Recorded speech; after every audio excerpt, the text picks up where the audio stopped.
안녕하십니까, 백산입니다. 명리학 초학자 여러분 반갑습니다. 오늘은 관인상생격의 사주에 대해서 공부를 해보겠습니다. 주로 상생상격에는 관인상생격을 비롯해서 재관상생격 그리고 식신생제격이 있습니다. 이들 세 가지의 상생상격은 가장 사주 구성이 중화에 가까운 사주입니다. 그래서 관인상생격을 구성이 잘 된 세 가지 유형의 사주라고 규정을 지을 수가 있는 것입니다. 관인상생격은 관과 인성이 용신과 희신으로서 서로 상생을 하는 경우를 말하는데 갑목, 을목 일간과 무토, 기토 일간에만 해당됩니다. 왜 그런지에 대해서 하나하나 살펴보도록 하겠습니다. 예를 들어서 여름에 사오미월의 갑을목이라고 가정을 했을 때 중화용신은 수금이 됩니다.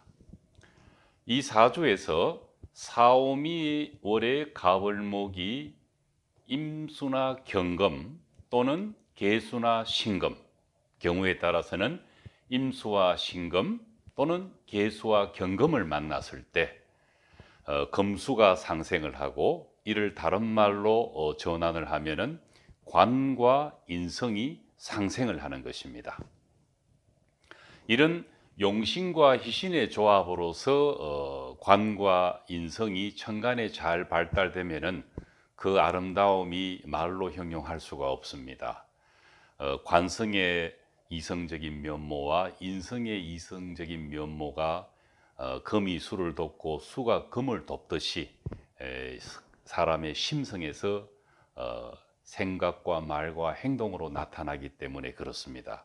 그러나 관인상생격이 되기 위한 조건은 용신과 희신의 조합만 있어서는 안 되고, 이들 오행을 돕는 용신의 건이 있어야 됩니다. 해자축 진신유입니다. 해자축 진신유가 연지나 일지 시지에 잘 발달되어 있고, 또 마지막 한 가지 조건, 이들 오행을 무기토가 오거나 병정화가 와서 이 상생의 구도를 방해하는 글자가 없을 때 가장 좋은 관인상생격이 되는 것입니다.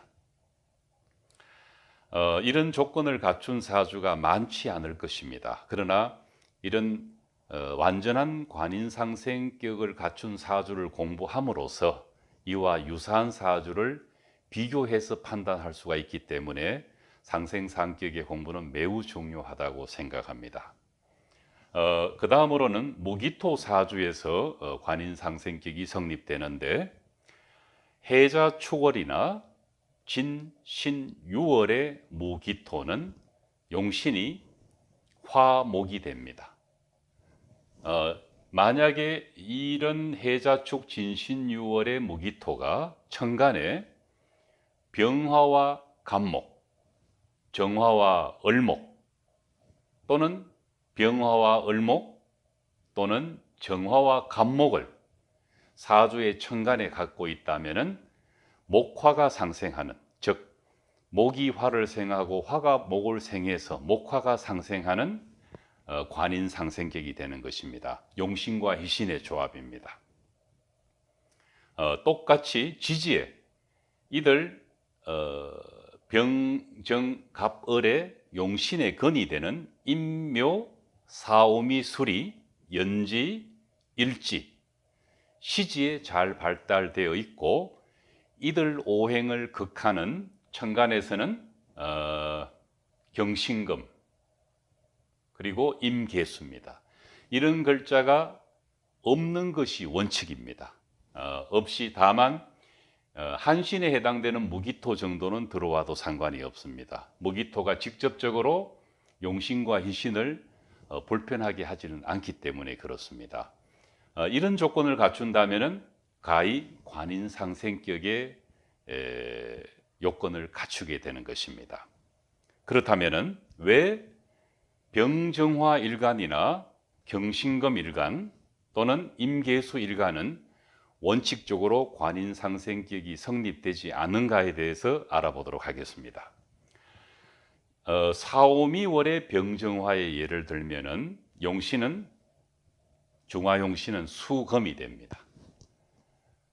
어떤 경우의 수에 있더라도 여름에 병정화가 수와 금이 용신과 희신이 되지 수와 목이 용신과 희신이 되는 경우는 없습니다.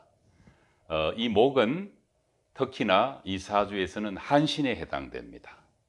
여름에 병정화라면은 수금이 중화용신이고 수금을 극하는 토와 화가 기구신이고 하나 남는 목이 한신이 되는 것입니다. 그래서 한신과 용신의 조합은 결코 관인상생이 될 수 없다는 것입니다. 그렇다면은 여름이 아닌 겨울은 어떤가? 만약에 해자축의 을의 예를 든다면은 겨울의 병화는 목이 희신입니다. 용신입니다. 만약에 거기서 임계수가 따로 있다면은 이것을 관인상생격으로 볼 수 있느냐? 역시 수와 목이 용신과 희신의 조합이 되는 경우는 없습니다. 이것도 목화가 상생하거나 수금이 상생하는 것과는 전혀 다른 그래서 관인상생격이 될 수가 없는 것입니다. 만약에 간목이 있고 임수가 있는데 지지에서 겨울의 병정화가 지지에서 임묘 사오미술이 비교적 잘 발달되어 있다면은 관인상생격처럼 보여지는 경우가 있습니다. 그렇다고 해서 그것을 관인상생격으로 단정지어서는 안 됩니다. 이유는 관인상생격은 관과 인에 해당되는 두 오행이 공이 용신과 희신의 조합이어야만 가능한 것입니다. 유사 관인상생격으로 불러도 될지는 모르겠지만은 화목이 상생하는 것과 수금이 상생하는 경우와는 전혀 다른 차원에서 관찰되어야 할 것입니다. 그래서 여름에 가불목은 수금이 상생하는 관인상생격이 성립되고 해자축월이나 진유 수월의 무기토는 화목이 상생하는 관인상생격이 성립되는 것입니다. 해자축월의 진신유월의 경신금의 예를 한번 더 조금 더 살펴보면은 이 경우는 화목이 중화용신입니다.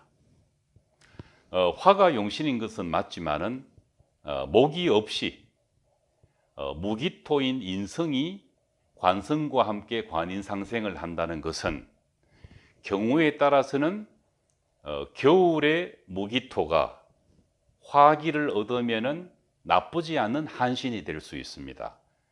그렇다고 해서 이것을 두고 관인상생격이라고 하지는 않습니다. 반복해서 말씀드리지만은 상생을 한다는 것은 화목이 상생하거나 수금이 상생하는 것을 말합니다. 예외가 있다면은 식신생제격에서 언급을 하겠지만은 해자월이나 임묘월의 가벌목이 화토가 용신이 되어서 식신생제가 되는 경우를 우리는 통칭 상생격의 범주에 넣을 수가 있습니다. 그 경우를 제외하고는 어떤 경우는 상생격이라고 하면 화목과 수금이 상생해야 되는 경우에 한해서 가능한 것입니다.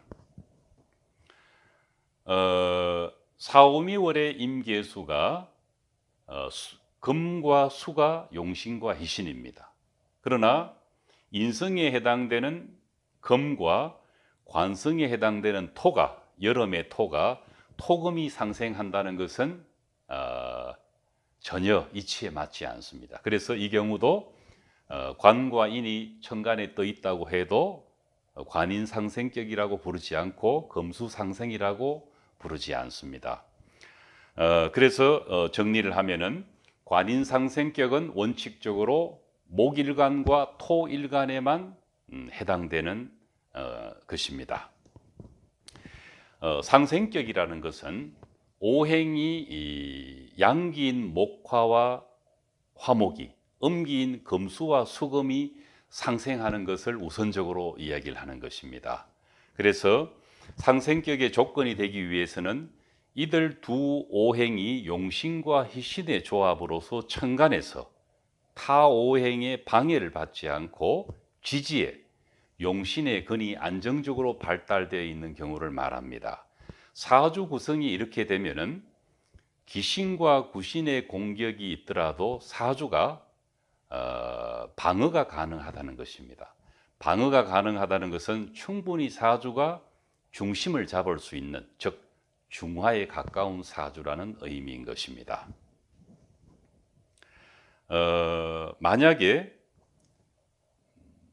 겨울에 병정화처럼 임수가 있고 간목이 있을 경우에 관인상생격처럼 보여지는 경우가 있다고 했는데, 이 경우라 하더라도 지지에 인묘사오미술이라는 오행이 발달되어 있어야 합니다.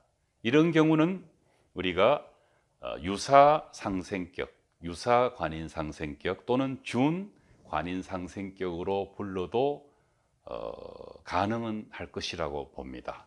똑같이 만약에 겨울에 경신금이 병정화가 있고 한신인 무기토가 지지에 인묘사오미술이라는 화기에 힘입어서 한신임에도 불구하고 의미 있는 온기를 화생토라는 그 생의 작용으로 인해서 한신이 편안함을 느끼면은 이 용신인 화와 토는 유정한 관계는 됩니다. 그렇다고 해서 이것을 상생격이라고 할 수는 없습니다. 그래서 이런 경우는 유사 관인상생격 또는 준 관인상생격으로 부를 수는 있을 것입니다. 또 한 가지, 천간에서 용신과 희신의 조합은 없는데 여름에 가불목의 예를 들면은 천간에는 임계수가 있고 지지에서 경신금이 발달되어 있는데 관성과 이성이 사주 내에서 잘 발달은 되어 있지만은 천간과 지지에 떨어져 있다. 또 시에서 위로 관성이 오거나 지지로 인성이 오거나 또는 위로 인성이 오거나 지지로 관성이 와서 관성과 인성이 동조할 경우에 관인상생격으로 볼 수 있느냐? 원칙적으로는 천간의 두 오행이 같이 상생을 하고 있어야 됩니다. 그래서 시주에서 같이 동주를 하거나 천간과 지지에서 의미 있는 용신과 희신이 상생을 하는 구도라면은 준 관인상생격이라고 부르는 것까지는 무방할 것이라고 생각합니다. 오늘은 관인상생격에 대해서 공부를 해보았습니다. 관인상생격이 목일관과 무기토일간에 국한된다는 사실에 많은 고민이 있으실 거라고 생각합니다. 그러나 상생격이라는 것은 가장 이상적인 사주 구성을 뜻하는 것입니다. 관인상생격, 재관상생격, 식신생제격. 중화에 가장 가까운 이 상생상격을 공부함으로 인해서 사주가 얼마만큼 중화가 되어 있는가 아닌가를 비교해서 판단할 수 있는 능력을 키울 수가 있는 것입니다. 다음 시간에는 재관상생격에 대해서 같이 공부해 보도록 하겠습니다. 감사합니다.